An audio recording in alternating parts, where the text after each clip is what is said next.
You can see we got some wood back there for the wood stove in the shop at home. It is roughly a metric ass ton of wood.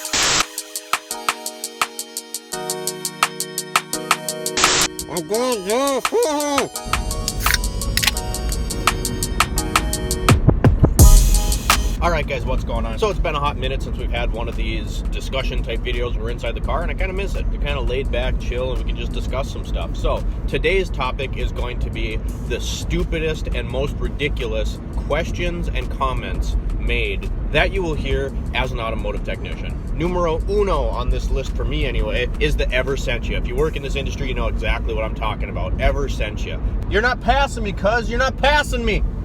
They passed us. Anyway, the Ever Sent You Club. So the Ever Sent Yous are the people that you worked on a system in their car. Let's say this particular scenario, it was I cut the lady's brakes and 2 months later she came back and said her air conditioning didn't work. What? It's completely unrelated. And you know, I don't expect everybody to know everything about their vehicle. That's not what I'm saying. But have some common sense, please. Your brakes have nothing to do with your AC. This customer was then frustrated when we told her that we would need to charge a diag fee to figure out what the problem was. Which brings me into number 2, which is people getting pissed off that they have to pay diagnostics. So I guess the comment would be, well, why do I have to pay that? Well, you go to the doctor, right? You're sick. You don't know what you're sick with. You could have strep throat. You could have the flu. You could just be crazy. And the doctor still charges you no matter what. If you go to the doctor, he's going to charge you because they got to figure out what's wrong with you because you don't know. And guess what? People don't understand that.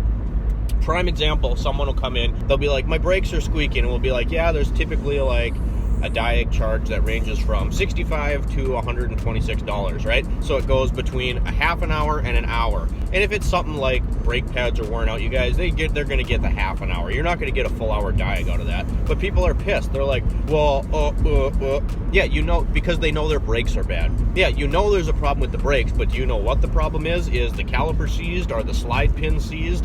Is a pad jammed up in the hardware? You know, it could be anything. So that's where the diag comes in. And any other industry, people don't seem to really argue it. But if you're a technician, people always argue the diagnostics. So that is my second biggest pet peeve / comment. Another ridiculous question that I hate is the question of, well, what's the cheapest part you can find? Or can you do it cheaper? Now, those are kind of two separate things. One, you don't want the cheapest part that you can find, okay?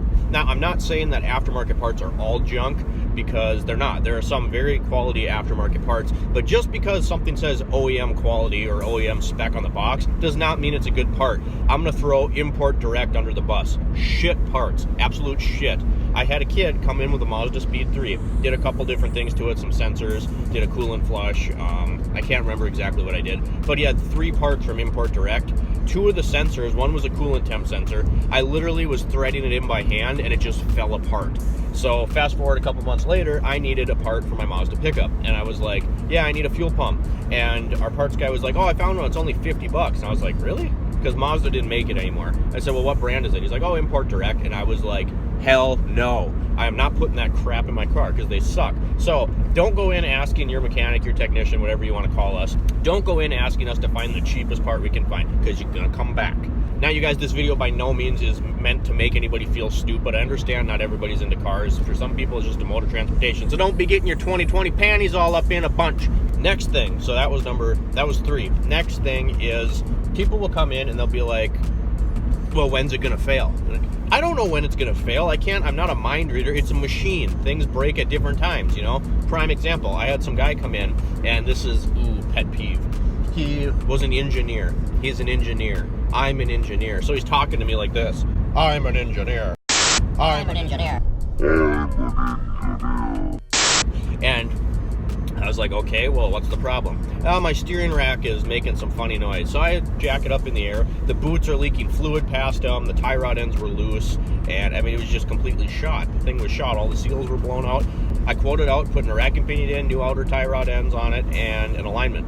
And he thought it was just insanely expensive. So I was like, well, you don't have to do it right now. I'm just telling you, you really should replace this because the thing's shot. And you don't want to mess around with loose tie rod ends. And he was like, well, when's it going to fail? What?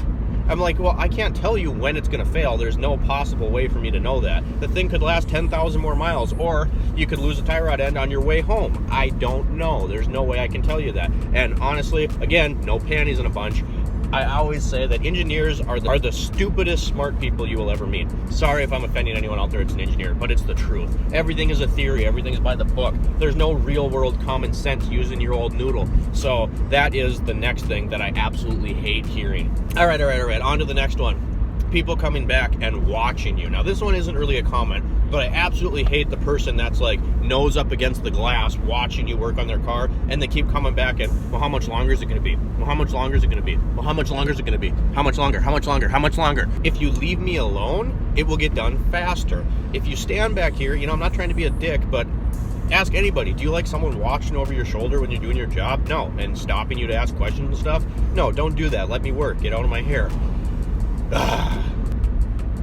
Oh, this one's hilarious. So last summer, I had a lady that bought a brand new Highlander, right?